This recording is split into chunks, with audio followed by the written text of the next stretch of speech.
कविता आहे सरबजीत सिंग बहल यांची आणि स्वैर भावानुवाद केला आहे दीपाली विक्रांत यांनी. ऐकूया. मंदिराच्या आधी मशीद होती. मशिदीच्या आधी मंदिर होतं. आणि त्या मंदिराच्या आधी काय होतं? त्या मंदिराच्या आधी काय होतं? बहुतेक एक शेत होतं. भाताचं असेल किंवा गव्हाचं. सगळ्यांच्या भुकेशी नातं होतं. आणि भुकेचा तर कुठलाच धर्म नसतो. ते शेत कधीच जप्त झालं. त्या शेतासाठी कोण लढणार? शेताच्या आधी काय होतं? अल्लाह, राम ह्यांच्या नावांच्या आधी, काबा काशीच्या आधी, राम सलामच्याही आधी कदाचित एक घनदाट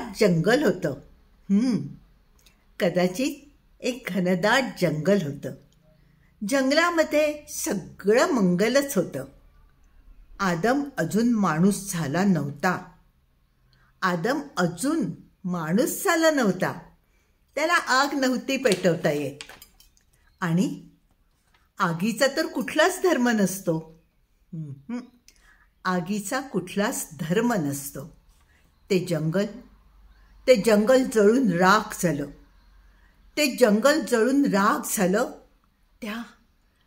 त्या जंगलासाठी आता कोण लढणार?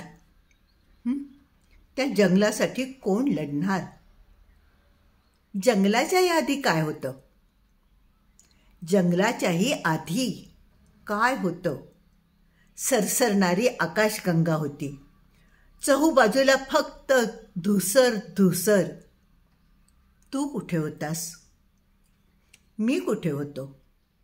तू कुठे होतास? मी कुठे होतो? ना कुणी हिंदू, ना कुणी मुसलमान, ना कुणाचं नामोनिशाण नसणाऱ्याचा कुठलाच धर्म नव्हता.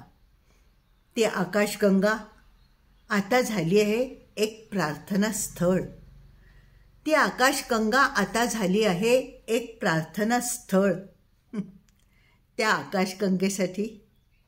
त्या आकाशगंगेसाठी आता कोण लढणार?